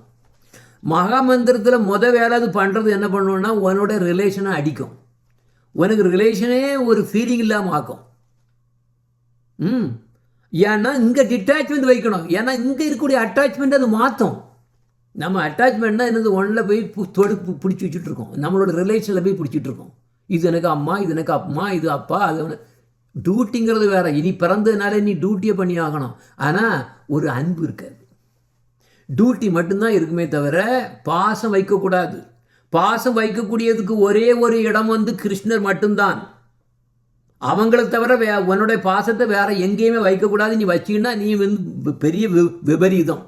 அதனால தான் இப்படி பிறந்து இறந்து நடந்துட்டு அவ்வளோ பிரச்சனை நடந்துட்டு இருக்கு. அப்போ இந்த மாதிரி ஹரிநாமம் சரியாக ஜபிக்கும் போனால் என்னாகும்? இந்த உறவுகள், உலகங்கள், ஆசைகள் இது எல்லாம் கம்ப்ளீட்டாக அப்படியே கட் ஆகிட்டே இருக்கும். அது இன்ட்ரெஸ்டே இல்லாமல் போயிடும். ஈவன் ஒருத்தன் நம்மளை ஏதாவது புகழ்ந்து பேசினா கூட நமக்கு அது அபத்தமாக தெரியும். ஐயோ கஷ்டமாக இருக்கும். அப்போ அது காரணம் என்னென்னா, இந்த ஹரிநாமம் ஒர்க் பண்ணுன்னு அர்த்தம். அந்த ஹரிநாமம் ஒர்க் பண்ண என்ன ஆகும்? நம்மளுடைய மைண்ட் சித்தம் அப்படியே சுத்தமாகுது.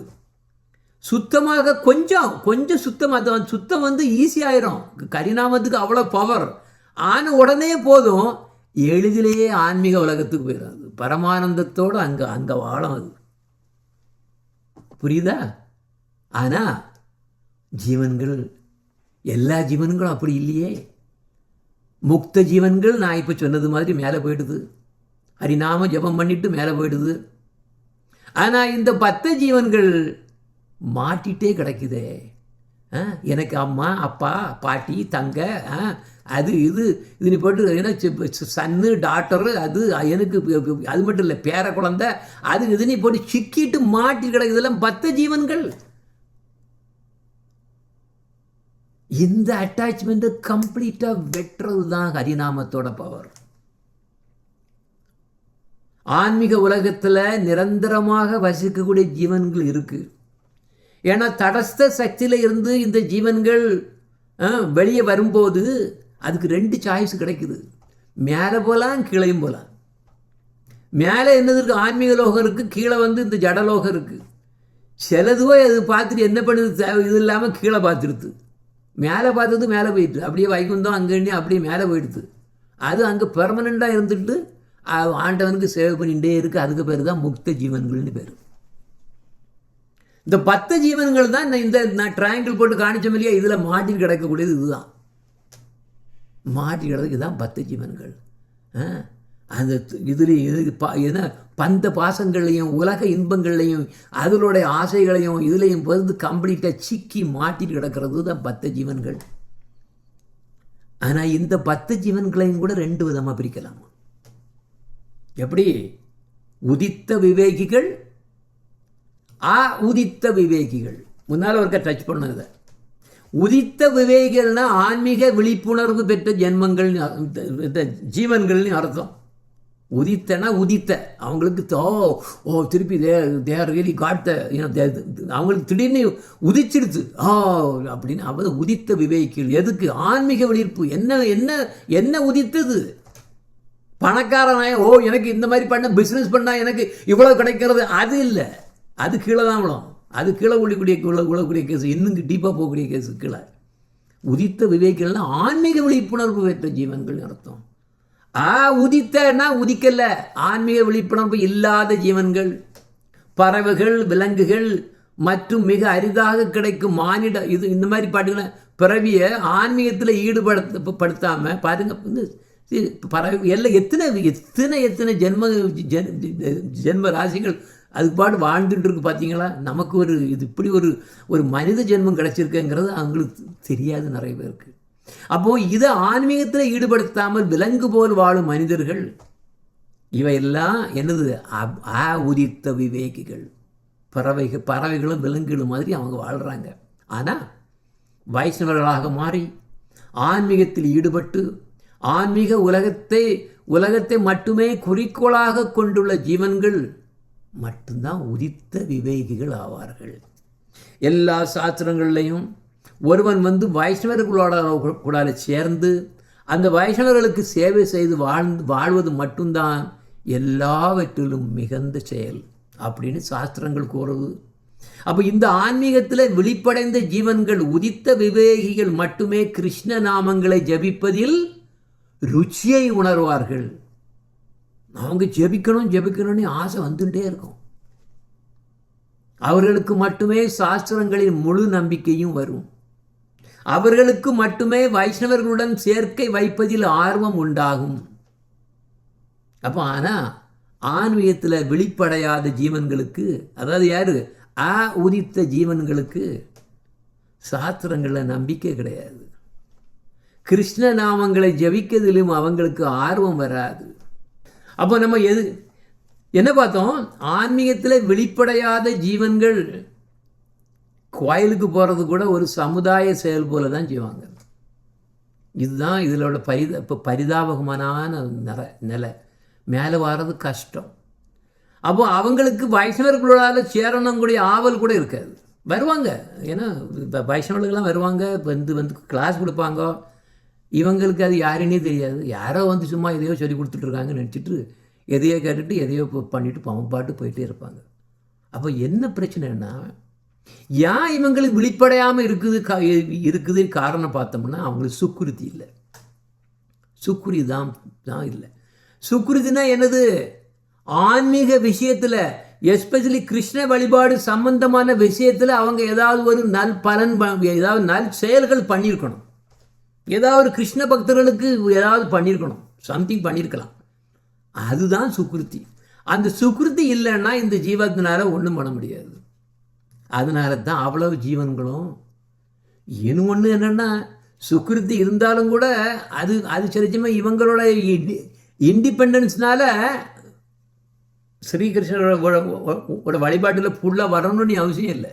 அது வேற பிரச்சனை. சுக்ருத்தி என்ன பண்ணோம்? ஒரு குருவை கொண்டு விட்டுறோம். அதோட சுக்ருத்தியோட பலன் முடிஞ்சு அப்பா சரி இவ்வளோ நீ பே பண்ணால் நான் திருப்பி பே பண்ணியாச்சு, முடிஞ்சு, அதோட விஷயம் காலி. ஆனால் இவன் அந்த ஒரு குருவை, யார் பரமாத்மா அனுப்பின ஒரு குருவை அவன் உண்மையிலேயே இப்படி வந்திருக்கே, நம்ம இதை யூஸ் பண்ணிடணும்னு தெரியலைன்னா அவனும் ஒரு உதித்த விவேகி மாதிரி தான். அப்போ நிறைய திங்ஸ் வேணுமே இதில். ஆனால் பார்த்தோம்னா எல்லா இந்த உலகத்தில் பார்த்தோம்னா எல்லாமே உதித்த விவேகிகளாக தான் இருக்காங்க. உதித்த விவேகிகள் ரொம்பவும் கம்மி. அதனால தான் யார் ஸ்ரீ பக்தி வினோத் தாக்கூர் பாடுவார், வருத்தமாக பாடுவார், என்னே இந்த கேவலமான நிலை. ஸ்ரீ கௌரச்சந்திரர் கூப்பிடுவது அவர்களது காதில் விழமாட்டேன் என்கிறதே.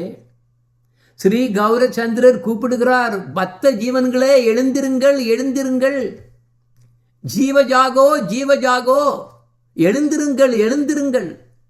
மாயாதேவி அப்படிப்பட்ட எந்த பிசாசியின் மடியில் இப்படி தூங்குகிறீர்களே, வெட்கம் கெட்டவர்களாக போய்விட்டீர்களே.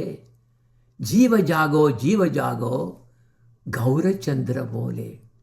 ஜீவஜாகோ ஜீவஜாகோ गौरचंद्र बोले, जीव जागो जीव जागो गौरचंद्र बोले कोटह निद्र जाओ माया पिशाचीर कोले कोटह निद्र जाओ माया पिशाचीर कोले जीव जागो जीव जागो गौराचंद्र बोले. கௌரங்க மகாபிரபு கூப்பிடாரு, எழுந்திருங்கள் எழுந்திருங்கள், எவ்வளோ நாள் இப்படியே தூங்கிட்டு இருப்பீங்கோ? எங்கே தூங்கிட்டு இருக்கிறீங்க? அந்த பிசாசு மாயாதேவிங்க கூடிய பிசாசோட மடியில் தூங்கிட்டு இருக்கிறியே, என்னைக்கு நீ விழிக்க போகிறா? பஜி போலியா ஏசே சம்தார பித்தரே புலியா ரோகிலோ துமி அவித்யார பரே. எல்லாத்தையும் நீ மறந்து போயிட்டியே. பஜிபோ பொலியா ஏஷே சம்சார பித்தரே புலியா ரோகிலே துமி அவித்யார பரே. எல்லாத்தையும் மறந்து போயிட்டியே. எப்படி பக்தி செய்து இந்த பரத் இந்த மாதிரி இந்த சம்சார ஓசலேருந்து வெளியே வந்துடலாங்கிறது தெரியாமல் இப்படி எல்லாத்தையும் மறந்து போயிட்டியே. என்னைக்கு நீ வெளிக்க போகிறா? அது மட்டும் இல்லை, நான் உங்கள் எல்லாத்தையும் தூங்கிட்டோட எல்லாத்தையும் என்ன விழிக்கணும் அப்படிங்கிறானே அடித்து எழுப்புறக்கானே வந்திருக்கேன். அடித்து எழுப்புனாலும் கூட வரமாட்டேங்கிறீங்களே. நான் அங்கிருந்து இறங்கி வந்திருக்கேன். நான் யார்? கிருஷ்ணர் தான் சைத்தன்ய மகாபிரபுவா வராரு. நானே இறங்கி வந்திருக்கேன். இறங்கி வந்து கத்துனாலும் கூட நீங்கள் எழுந்திருக்க மாட்டேங்கிறீங்களே. என்னேச்சி ஔஷதி மாயா நாசி பரோ லாகி ஹரிநாம மகாமந்திர லா ஓ துமி மாகி. அவன் இந்த இதுக்கு ஒரே ஒரு விஷயம், இந்த ஒரே ஒரு மெடிசின் நான் கொண்டு வந்திருக்கேன். இந்த மெடிசின் மட்டும்தான் ஒர்க் பண்ண, வேற எந்த மெடிசனும் இதுக்கு ஒர்க் பண்ண முடியாது. அந்த மெடிசன் நீ எடுத்துக்கோ அப்படின்னு சொல்லுவார். என்னது அது? மகாமந்திரா. ஹரிநாம மகாமந்திர லாவோ துமி மாகி. இப்படி பக்தி வினோத் தாக்கூர் கஷ்டத்தோடு அழுது எழுதியிருக்காரு. பக்தி வினோத பிரபு சரணே பரியா செய் ஹரிநாம மந்திர லோயிலே மாகியா. அவர் சொல்லாரு, நான் அந்த சைத்தன்ய மகாபிரபு அந்த கருணை கடல் அவருடைய பாதங்களில் நான் அப்படியே விழுந்து அவர் கொண்டு வந்த மகாமந்திரம், அந்த ஔஷதம் என்ன இருக்கு, என்னது அதுக்கு பேர் என்னது, மருந்து, மெடிசின். அந்த மெடிசினை நான் ட்ரிங்க் பண்ணுவேன். இது அமிர்தம். இந்த மெடிசின் நான் ட்ரிங்க் பண்ணோம்னா ஆட்டோமேட்டிக்காக என்ன கிடைக்கும்? நான் அப்படியே விழிச்சு இது இந்த உலகத்தை எல்லாத்தையும் அடித்து தூரத்துக்கு போட்டுட்டு திருப்பி அவர்கிட்டயே போயிடலாம். இனிமேல் அதுக்கு பிறகு சம்சார சாவரம் கூட அந்த மாதிரி பிரச்சனையும் இல்லாமல் போயிடும் அப்படின்னு அவர் யார் எழுதியிருக்காரு? பக்தி வினோத் தாக்கூர் எழுதியிருக்காரு. ஓகே, ஸோ இதோட நீங்கள் முடிச்சிடுவோம். ஏன்னா இன்னைக்கு கொஞ்சம் லேட் ஆகிடுது. நான் இன்னைக்கு ப்ரிப்பேர் பண்ணல, பாதி தான் பண்ணியிருக்கேன். அப்போ என்ன பண்ணோன்னா பார்ட் 3 பண்ணுவோம். பார்ட் 3 அத்தியாயம் 4 பார்ட் 3 பண்ணுவோம். ஓகே, ஏதாவது கொஸ்டின் இருக்கா? நமக்கு இன்னும் ஒரு 12 நிமிஷத்தில் சைத்தன்யா சரிதாமிருத்தா அந்த அது ஆனால் இங்கிலீஷ், ஸோ அது ஸ்டார்ட் ஆகும். அதை மட்டும் ஞாபகம் வச்சுக்கோங்க. 10 நிமிஷத்துக்கு இருக்குது. ஏதாவது கொஸ்டின்? இந்த அதாவது கடைசி நேரத்துல என்ன என்றமோ அதுதான் பகவான் நமக்கு இது பண்ணுவாங்கன்னு சொல்லுவாங்களா? கடைசி நேரத்துல நம்ம உயிர் போற நேரம் அது எப்படி பிரபு நமக்கு கடைசி நேரத்துல நம்ம எழுதுறதுக்கு தான் பகவான் போன்னு நின்னா அப்படியா, இல்லைன்னா இப்படி இது பண்ணுவாங்க? Very good question. அப்சல்யூட்லி. கிருஷ்ணர் சொன்னாருன்னா அது எப்படி தப்பாக இருக்கும்? ஆனால் இங்கே என்னன்னா அதில் ஒரு பெரிய ட்ரிக் இருக்குது.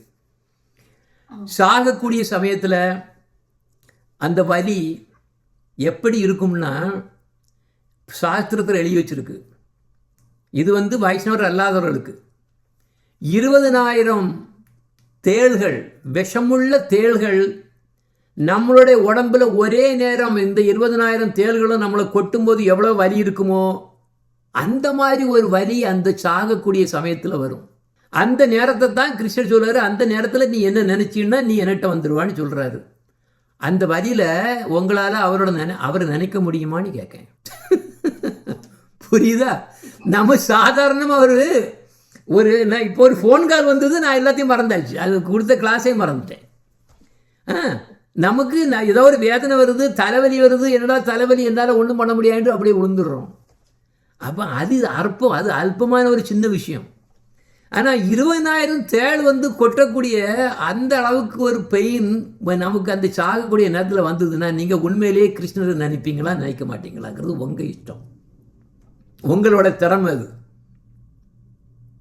முடியாது. அப்போ எப்போ ஒருத்தர் நினைக்க முடியும்னு கேளுங்க. யார் கிருஷ்ணரை அந்த நேரத்தில் நினைக்க முடியும்னு கேளுங்க. அதுக்கு ஆன்சர் என்னன்னா, எவன் ஒருவன் தன் வாழ்க்கையின் எல்லா நேரத்தையும் ஹரிநாம ஜபத்திலே கம்ப்ளீட்டாக செலவழித்து அந்த ஆண்டவனுக்கே தன்னை கம்ப்ளீட்டாக அர்ப்பணித்து எப்பவும் அவன் ஹரிநாமணியோ ஹரிகதா சிரவணம் கீர்த்தனம் ஸ்மரணம் பாத சேவனம் அர்ச்சனம் வந்தனம் தாசியம் சாக்கியம் ஆத்ம நிவேதனம்னு அப்படி ஃபுல்லாக இருந்தானோ அவனுக்கு அந்த நேரத்தில் ஒரு வேளையில் ஞாபகம் வரலாம். ஏன்னா பெயின் இருக்கு. ஏன்னா இல்லை அப்படி இருந்தாலும் ஞாபகம் வரும். ஏன் வரும்னா, இந்த பெயின் வைஷ்ணவனுக்கு வராது. நீங்கள் பாருங்க, நம்மளுடைய 6 கோஸ்வாமிகளோ இல்லை நம்ம ஆச்சாரியர்களை பார்த்தீங்கன்னா அவங்க வலியில் போனவங்க கிடையாது, அவங்களுக்கு வலிக்காது. ஏன் வலிக்காதுன்னு கேளுங்க. அப்போவே அவங்களுடைய ஆத்மா உடல்ல இருந்து பிரிஞ்சு தான் வாழும். உடலில் ஒட்டிகிட்டு இருக்காது. ஏதோ ஃபங்க்ஷன் பண்ணுறதுக்காக வேண்டி தான் இந்த உலகத்தில் சேவை பண்ணணுங்கக்கூடிய ஃபங்க்ஷனுக்காக வேண்டி மட்டும்தான் அப்படி டிட்டாச்சாக இருக்கும். ஒரு சின்ன இதில் தான் நிற்கும். எப்படி நம்ம நகம் இருக்கு இல்லையா, நகம் அது டெட்டும் கிடையாது, உயிரோட உள்ளதும் கிடையாது. அதுதானே இருக்குது, நம்ம உடலுக்குள்ளால ஒட்டிகிட்டு இருக்கு. ஆனால் இந்த நகத்தை நீங்கள் என்ன பண்ணோம்னா நமக்குன்னு வலிக்காது. இதே மாதிரி அந்த ஆன்மா உடல் கூடால இருக்கும்போது அதோட அந்த அட்டாச்மெண்ட்டே வித்தியாசம். அப்போ கடைசியில் அந்த மாதிரிப்பட்ட ஒரு வயசாக விடும்போது வலி கிடையாது, மற்றவங்களுக்கு வலி இருக்கும். ஏன்னா அவங்க இந்த நிலைக்கு வரல. ஓகே, அப்போ ஓகே அந்த எப்படி இப்போ நம்ம சாண்டி அதிகமா பண்ணிக்கிட்டே இருந்தா வயசான நேரத்துல முடியாம நோய் வச்சதுன்னா நம்ம பண்ணலைன்னா நம்ம பகவான் நம்மளை ஏத்துக்குவாங்க. அடுத்தால 3வது கேஸ் சொல்றேன். 3வது கேஸ் சொல்றேன். ஆனா நம்ம உண்மையிலேயே சிரத்தையோடு நம்ம பகவான் நம்ம வாழ்க்கை ஃபுல்லாக அப்படியே அதிலேயே செலவழிச்சிருந்தோம்னு வச்சுக்கோம். கடைசியில் சாகும்போது இல்லை வலி இருக்குன்னு வச்சுக்கோம், வலி இருக்குது, நம்மளால் பகவானை பார்க்க முடியலைன்னு வச்சுருந்தாலும் நம்ம அவரை உண்மையிலேயே எனக்கு பகவான் உங்களை தவிர வேறு யாருமே கிடையாது அப்படின்னு ஃபுல்லாக சரணடைஞ்சு அவரோட நாமத்தை ஜெபிச்சுட்டே இருந்தோம்னா அந்த வலி வந்தாலும் கூட நம்மளால் ஒரு வேளையில் ஞாபகம் கொண்டு வர முடியாமல் இருந்தாலும் கூட அவர் நம்மளை ஞாபகம் வச்சுருப்பார். புரியுதா? நாம் ஞாபகம் வைக்கலன்னாலும் பரவாயில்ல, அவர் நம்மளை மறக்க மாட்டார். இதுதான் 3வது கேஸு. ஓகே, புரியுதா? நான் 3 கேஸ் சொல்லி கொடுத்துருக்கேன். சாதாரண மக்கள் உடலை விட்டு போகும்போது அந்த பெயின்லாலும் பண்ண முடியாது. அவங்க நினச்சிப்பாங்க இவ்வளோ வருஷம் நான் நல்லா என்ஜாய் பண்ணிவிட்டு கடைசியில் நான் சாவறதுக்கு முந்தின நாள்லேருந்து நேராக பகவத்கீதை. ஆக்சுவலாக பகவத்கீதை வீட்டில் இருந்துகிட்டே இருக்கும், லைஃப் ஃபுல்லாகவே திறந்து பார்த்துருக்க மாட்டாங்க. அந்த நேரத்தில் உயிர் போகக்கூடிய நேரத்தில் பகவத்கீதையை தூக்கி அப்படி தலைகளை தூக்கி வச்சுருவாங்க, தலைகளை வச்சுருவாங்க. அது என்ன வாட் இஸ் யூஸ் கிடையாது. எனிவே அது ஒரு கேஸு, அது அவ்வளோதான், போன கேஸு. அது ஞாபகம் வராது, அது போயிடும். 2வது கேஸ் என்ன சொன்னால் வைஷ்ணவர்கள் உடல் அவங்களுக்கு உடலுக்கும் அவங்களோட ஆத்மாவுக்கும் இது கிடையாது, நம்மளை மாதிரிப்பட்ட ரிலேஷன் கிடையாது. அவங்க நகை மாதிரி அப்படி இருக்கிற மாதிரி தான், இப்படி தான் இருப்பாங்க அவங்க. அதனால் அவங்க போகிறது தெரியாது. போகும்போது ஆட்டோமேட்டிக், ஏன்னா அவங்க 24 hours டே ஃபுல்லாக நினச்சிட்டே இருக்கனால அந்த ஞாபகம் அப்படியே நிற்கும், போயிடுவாங்க, கிருஷ்ணகிட்ட போயிடுவாங்க. இனி 3வது கேஸு என்னென்னா, அப்படி ஒருத்தன் உண்மையிலேயே பக்தி பண்ணியிருந்தாலும் கூட அவனால் கடைசியில் நினைக்க முடியாமல் போச்சுன்னாச்சுன்னா பகவான் சொல்லுவார், நான் ஒன்று நினச்சிடும், நான் விட மாட்டேங்கிறேன். புரியுதா? அதனால் பயம் இல்லாமல் நீங்கள் நாம ஜெபம் பண்ணுங்க. ஞாபகம் இந்த மாதிரி நாம ஜெபம் பண்ணுது ஆட்டோமேட்டிக்காக என்ன பண்ணும், முதல்ல நம்ம மைண்டையே கம்ப்ளீட்டாக பியூர் ஆக்கிறோம். நம்ம உடலுக்கும் நம்ம உயிருக்கும் உள்ள சம்பந்தத்தை குறைச்சிரும். நூல் மாதிரி தான் அப்புறம் டச்சாக இருக்கும். இந்த உலகத்தில் உள்ள விஷயங்கள் எல்லாம் கம்ப்ளீட்டாக அப்படியே டிட்டாச் பண்ணி விட்டுறோம். கடைசி நம்ம போகும்போது வலி இல்லாமல் அவரை நினச்சிட்டே போயிடலாம். இதுதான் பெஸ்ட்டு. இல்லை அப்படி ஒரு முடியலைனாலும் கூட நமக்கு ஒரு பேக்கப் பிளான் இருக்குது. அந்த பேக்கப் பிளான் கிருஷ்ணர் விட மாட்டார் நம்மளை. சரியா? குட். ஓகேம்மா, ஓகே, குட். ரொம்ப சந்தோஷம். நல்ல கொஸ்டின். வேற ஏதாவது? இப்போ ஆரம்பிக்கணுங்க. ஹரே கிருஷ்ணாம்மா, ஹரே கிருஷ்ணா. Very good. கேளு. ஒவ்வொரு ஜீவனுக்கும் வித்தியாசம் இருக்கும், யூனிக்கா இருக்கும். ஆத்மா எப்படி இருக்கும்? ஆத்மா ஐடென்டிக்கலா இருக்கும் கேள்விப்பட்டிருக்கேன். இல்லை, ஆத்மாவுக்கு ஒரு சொரூபம் இருக்குது. ஆத்மானு நம்ம சொல்கிறோம் இல்லையா, ஆத்மா ஹேஸ் அ ஸ்வரூபா. அந்த ஸ்வரூபா தான் நித்திய ஸ்வரூபா. அப்போ அவர் ஆத்மா பண்ணும்போது எல்லா ஆத்மாவும் அவருக்கு அடிமை தான். எல்லா ஆத்மாவும் பார்த்தோம்னா ஏதாவது ஒரு வகையில் அவருக்கு சேவை பண்ண மாதிரி தான் வரும். சேவையில் வித்தியாசங்கள் இருக்கும். ஏன்னா கிருஷ்ணர் அவர் ஹி வாண்ட்ஸ் வெரைட்டிஸ். அந்த காரணத்துக்காக வேண்டி இந்த உலகத்தை பார்த்தா எத்தனை வெரைட்டிஸ் இருக்குது பார்த்தியா? எத்தனை தாவரங்களில் வெரைட்டிஸ், கோலங்களில் வெரைட்டிஸ், யூனிவர்சஸில் வெரைட்டிஸ், எலிமெண்ட்ஸில் வெரைட்டிஸ், எத்தனை விதங்களான அவருக்கு கம்ப்ளீட்டாக எல்லாமே வெரைட்டிஸ் ஆர் ஹிஸ் பிரீத்திங். இந்த கிருஷ்ணருக்கு அதே மாதிரி ஜீவன்களும் அவர் வெரைட்டிஸாக தான் பண்ணி வச்சுருக்காரு. நம்ம டக்குனி ஒருத்தன் பாப்பா டக்குனி பார்த்தோம்னா நான் கோபான்ட்டு கோபாவில் கோபாவே போயிடுவான். எல்லோரும் கோபாவை போகணுன்னு அவசியம் கிடையாது. சிலவங்க நான் மஞ்சரின்ட்டு மஞ்சரியாக போயிடுவாங்க. அப்போ அந்த ஸ்வரூப்பா வித்தியாசம். ஆத்மானி நம்ம எல்லாத்தையும் ஜெனரலாக சொன்னாலும் கூட ஒவ்வொரு ஆத்மாவுக்கும் ஒரு சித்த தேகம் இருக்குது. அதுதான் இந்த ஆத்மஸ்வரூபா. ஸ்வரூபா ஆப்த ஆத்மா வித்தியாசம் இருக்குது. நம்ம இப்போ அதே மாதிரி நான் சொன்ன மனுஷங்கள் இருக்காங்க. நம்ம மனுஷங்கள் சொல்லிடுறோம், மனுஷங்கள் அப்படின்னு நம்ம சொல்லிடுறோம். அந்த மனுஷங்கள் எல்லாருமே ஒவ்வொரு மனுஷனே வித்தியாசமாக இருக்கு. ஒருத்தரோட கைரேகை இன்னொரு கைரேகை இல்லையே, சாயல் கூட இல்லையே, எல்லாம் அப்படியே. அவருக்கு பார்த்தீங்களா, அவர் எவ்வளோ தூரத்துக்கு சூப்பர் இன்டெலிஜென்ட் நினச்சிக்க பாருங்க. ஒருத்தரோட முகத்தை மாதிரி இன்னொருத்தர் முகத்தை பண்ணதில்லை. அப்படி ஒரு சேஞ்ச் வச்சுருக்காரு. ஆனால் பார்த்தோம்னா அது எத்தனை வெரைட்டிஸ் நம்மளால் பண்ண முடியும்? நம்ம திருப்பி ஒரு படத்தில் நம்ம பெயிண்ட் பண்ணுறோன்னு வச்சுக்கோம். மனுஷனை பெயிண்ட் பண்ணிட்டு பண்ணணும்னு நினச்சிக்கோம். எத்தனை வெரைட்டிஸ் நம்மளால் பண்ண முடியும்? அவர் அப்படி இல்லை. அவரோட social security number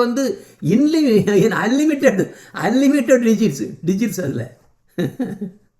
so yes, very good. நல்ல கொஸ்டின். எதில் நான் எக்ஸ்பிளைன் பண்ணேன்? ஜீவனுக்குள்ள வித்தியாசத்தை சொல்லி கொடுத்தேன் அதில். அதே மாதிரி தான் சொல்லு. அந்த ஜீவனுக்குள்ள ரிலேஷன்ஷிப் ஆன்மீக உலகத்தில் எப்படி இருக்கும்? ஆன்மீக உலகத்தில் எல்லாமே சகி. இப்போ நித்தியதா. இப்போ யார் மஞ்சரி பாவத்தில் போகக்கூடியவங்களும் வச்சுக்கணும். நம்ம குருதேவ் கொடுக்க வந்தது அதுதான். மஞ்சரி பாவத்தில் மஞ்சரியாஸ் போகக்கூடியவங்கெல்லாம் அப்போ என்ன சக மஞ்சரிஸ் தான். அவங்கெல்லாம் சக மஞ்சரிஸ். அப்போ அதே மாதிரி அது மட்டும் இல்லை, அவங்க கோபிஸ் கூட ரிலேஷன் இருக்கும், ராதாகிருஷ்ணாவோட ரிலேஷன் இருக்கும், அப்கோர்ஸ். இந்த மாதிரி மற்ற ரிலேஷன்ஸ் எல்லாம் இருக்கும் அவங்களுக்கு. ஆனால் தனித்தனி எவ்ரிபடி இஸ் இண்டிவிஜுவல். ரூபமஞ்சரி ஒன்று, தென் ரூபமஞ்சரி, ரதி மஞ்சரி, பானு மஞ்சரி, தீஸ் மஞ்சரின்னு பண்ணோம்னா எல்லாம் அவங்களுக்கு தனித்தனி இண்டிவிஜுவல் ஸ்வரூப்பாக உண்டு. அவங்களோட ட்ரெஸ்ஸு வேறு, அவங்களோட ட்ரெஸ்ஸஸ் வேறு, அவங்களுடைய அதே மாதிரி சேவைகள் வித்தியாசம். அதே மாதிரி அவர் அதே மாதிரி தான் பண்ணி வச்சுருக்காரு. எல்லாத்துலேயும் வித்தியாசம் இருக்கும். Okay, yes. நான் மணி 12 ஆகிடுது. ஓகேம்மா, குட்.